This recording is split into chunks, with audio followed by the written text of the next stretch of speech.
అప్పాలన్నీ అయిపోయినాయి. సకినాలు మంతెన సకినాలు కాస్త థాయిలాండ్ సకినాలు అయిపోయినాయి. ఇన్స్టాలో ట్రెండింగ్ లో ఉన్న సకినాల పిండి తీసుకొచ్చి చేస్తే ఇట్లా వచ్చినాయి. చెయ్యడం ఇది కదా, ఇలా ప్రతి సకినము ఆయిల్లో వేసి కాల్చుతుంటే ఇట్లా బబుల్ లాగా ఫామ్ అయిపోయి ఇట్లా వచ్చినాయి. క్రిస్పీగా కూడా లేపుతాము, సాగుతున్నాయి. క్రిస్పీ ఎక్కువ అదే కాలుతలేవని ఎక్కువ ఫ్లేమ్ పెడితేనేమో మాడిపో, లేదు సరే మీడియం లో పెడితేనేమో అస్సలు కాలటానికైతే మా సకినాలు ఇట్లా అయినాయి. ప్రతిసారి బియ్యం నానబెట్టి మిక్సీలో పట్టడం పెద్ద శ్రమ అనుకుని ఇన్స్టాలో వైరల్ అయిన పిండి కొనుక్కొచ్చి చేసుకుందాంలే అనుకుంటే దానికన్నా డబుల్ పని అయిపోయింది. 2 o'clock కి మొదలు పెడితే సకినాలు ఇప్పుడు టైం 7 అవుతుంది. 5 hours పట్టింది. 5 LB ప్యాకెట్. మీకు ఎట్లున్నాయి రా సకినాలు? బాగున్నాయా? ఎట్లున్నాయి? క్రిస్పీగా ఉన్నాయా? టేస్ట్ బాగుందా? బట్ ఎట్లా వచ్చినాయి మనకి? అప్పుడు లాస్ట్ టైం అమ్మమ్మ పంపించినట్టు వచ్చినాయా?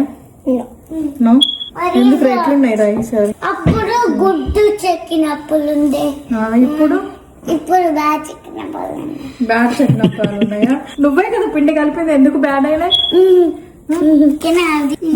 సకినం చూస్తుంటే సడన్ గా శంబాలా మూవీ గుర్తొచ్చింది. సుషుమ్నా నాడులు ఓపెన్ అయినట్టు మా సకినాల్లో కూడా సుషుమ్నా నాడులు ఎక్కడి నుంచి వచ్చాయా అని ఒక్క క్షణం అలా సడన్ గా ఫ్రీజ్ అయిపోయాను. ఇంత కష్టపడి 45 minutes ట్రావెల్ చేసి వైరల్ రీల్ చూసి ఇన్స్పైర్ అయ్యి 5 LB పిండి కలిపాను కిడ్స్ తో. అది కూడా కిడ్స్ తో ఎంజాయ్ చేస్తూ పిండి కలిపాను. కానీ ఫైనల్ రిజల్ట్ చాలా స్ట్రాంగ్ లెసన్ గుండెల్లో మిగిలిపోయింది. ఇంకా రీల్స్ చూసి బ్లైండ్ ఎక్స్పెరిమెంట్స్ చెయ్యొద్దు అని ఫిక్స్ అయ్యా. 5 hours అంతా వేస్ట్ అయినా ఒక క్లారిటీ మాత్రం వచ్చేసింది. రీల్స్ లో అన్ని ఈజీగా కనిపిస్తాయి, బట్ రియల్ లైఫ్ లో అన్ని రీల్స్ లో ఉండవని మాత్రం బాగా అర్థమైపోయింది. ఇంకెప్పుడు రీల్స్ చూసి ట్రై చేయను.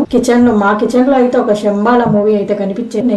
రీల్ ఫాలో కాకుండా మా అమ్మ ఎక్స్పీరియన్స్ ని ఫాలో అయితే చాలా టేస్టీ సకినాలు మా ఇంట్లో ఉండేవి అనిపిస్తుంది. సో మీకు కూడా ఇలాంటి ఎక్స్పీరియన్స్ ఏమైందా?